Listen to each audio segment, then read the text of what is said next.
नमस्कार दोस्तों, एक बार फिर से स्वागत है आपकी अपनी यूट्यूब क्लास में।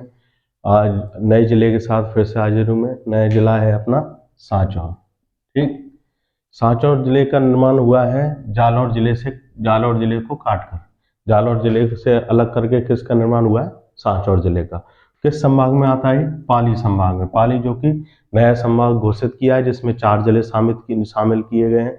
4 कौन कौन से हैं? पाली खुद है, जालौर है, जालौर से अलग हुआ सांचौर है और एक सिरोही है। ठीक है ना?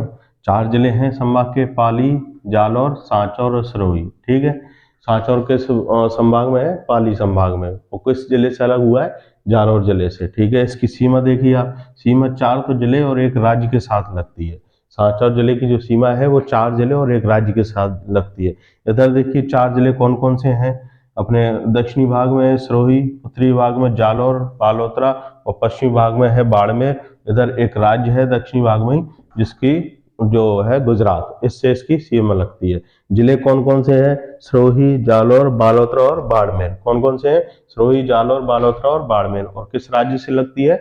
गुजरात से लगती है। ठीक है ना? तो 4 जिले और एक राज्य से सीमा साझा करता है कौन? सांचौर।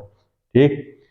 अब देखिए इसकी तहसील जो कि इम्पोर्टेंट है, और उपखंड से अपन को मतलब नहीं है तो पढ़ने का भी कोई औचित्य नहीं है। यहाँ पर देखिए तहसील 4 हैं, 4 में से 3 इम्पोर्टेंट है, क्योंकि इसमें तीनों में इम्पोर्टेंट जो जगह हैं वो है। ठीक है। अब पहले देखिए चितलवाना। चितलवाना में एक तो मयूर संरक्षण क्षेत्र है, गोगा जी की ओल्डी है। चितलवाना में क्या है? मयूर संरक्षण क्षेत्र और गोगा जी की ओल्डी। ठीक है ना? दो याद रखिए, चितलवाना मयूर संरक्षण क्षेत्र और गोगा जी की ओल्डी। एक है रानीवाड़ा। रानीवाड़ा में देखिए राजस्थान की जो सबसे बड़ी दूध की डेयरी है, दुग्ध डेयरी, वो कहाँ पर है? रानीवाड़ा में। और दुग्ध डेयरी है तो इसका मतलब पशु भी ज्यादा होंगे, पशु ज्यादा है तो इसका मतलब पशु मेला भी लगता है। कौन सा लगता है? सेवड़िया पशु मेला। ठीक है ना? एक सुंदा माता मंदिर है, कहाँ पर है? रानीवाड़ा में। रानीवाड़ा में कौन सा गांव है? दातलवास। रानीवाड़ा तहसील में कौन सा गांव है? दातलवास। सुंदा माता मंदिर वही है जो अपन ने पढ़ा कि राजस्थान का प्रथम रोप है, जिसका निर्माण 2008 में किया गया है। ठीक है ना? राजस्थान का प्रथम रोप भी है सुंदा माता मंदिर, जो कहा है? दातलवास में, रानीवाड़ा तहसील में। ठीक है। चितलवाना में मयूर संरक्षण क्षेत्र और गोगा जी की ओल्डी। रानीवाड़ा में 3 चीज हैं, सबसे बड़ी राजस्थान की सबसे बड़ी दुग्ध डेयरी है, और पशु मेला है, से बड़ी पशु मेला, और सुंदा माता का मंदिर भी है। ठीक है ना? अब आइए खुद सांचौर तहसील में। सांचौर तहसील में देखिए राजस्थान का जो प्रथम गौमूत्र बैंक है, प्रथम गौमूत्र बैंक कहाँ पर है? सांचौर में। और कामधेनु विश्वविद्यालय भी है। ठीक है ना? कामधेनु विश्वविद्यालय और गौमूत्र बैंक दोनों कहाँ पर है? सांचौर में। सांचौर में भी कौन सा गांव का नाम है? पथमेड़ा, है ना? प्रथम गौमूत्र बैंक और कामधेनु विश्वविद्यालय पथमेड़ा जो सांचौर में है। एक नर्मदा नहर है। नर्मदा नहर की शुरुआत भी, शुरुआत का मतलब है जिसकी एंट्री, जैसे मान लो नर्मदा नहर आती है गुजरात से, गुजरात से ये यहाँ से एंट्री मरती है। ठीक है ना? इस ये एंट्री है तो ये गांव का नाम है सीलू गांव। क्या नाम है? सीलू गांव। और ये सीलू गांव कहाँ पर है? सांचौर में। ठीक है ना? तो नर्मदा नहर की शुरुआत यानी नर्मदा नहर की एंट्री कहाँ से होती है? सीलू गांव से होती है, जो भी कहाँ पर है? सांचौर में। और कब हुआ था इसका निर्माण?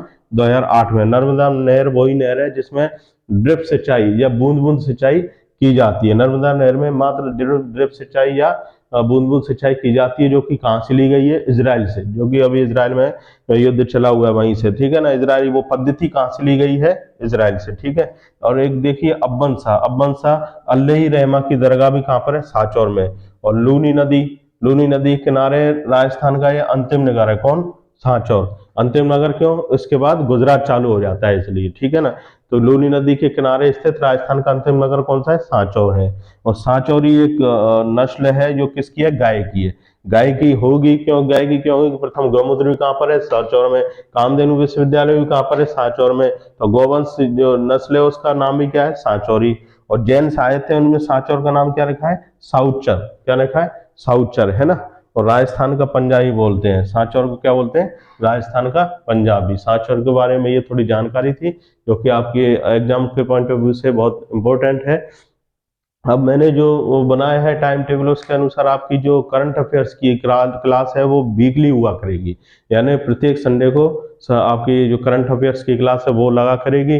और मंथ के एंड में, जैसे एक महीने का करंट अफेयर्स हो गया तो मंथ के एंड में क्वेश्चन आंसर हो, जो अब तक पढ़ाया है पूरे मंथ में, जो 3-4 संडे आएंगे उसमें जो पढ़ाया गया है करंट अफेयर्स का, वो क्वेश्चन आंसर के रूप में, एमसीक्यू के रूप में आपको टेस्ट के रूप में दिए जाएंगे, टेस्ट के रूप में पढ़ाए जाएंगे, ठीक है ना। बाकी के जो वीक है उसमें 2 या 3 दिन आपकी क्लास लगेगी राजस्थान ज्योग्राफी की। अब ये आपके जो नए जिले थे वो 3 के अलावा लगभग लगभग कंप्लीट हो चुके हैं, इसलिए अपन जब भी देखते हैं 1-2 जिले और करके जल्दी से राजस्थान ज्योग्राफी या पॉलिटी की क्लास स्टार्ट करेंगे। जैसा आप एडवाइस दें, पॉलिटी की क्लास स्टार्ट करनी है या राजस्थान ज्योग्राफी की करनी है या हिस्ट्री आर्ट एंड कल्चर की करनी है ना, कमेंट करके जरूर बताइएगा। क्लास कैसी लगी ये आप कमेंट करके बताइएगा, और ये जरूर बताइए क्लास किसकी स्टार्ट की जाए, ठीक है, क्योंकि इस वीक से नहीं, नेक्स्ट वीक से तो स्टार्ट हो ही जाएगी क्लास आपकी, ठीक है। Thank you.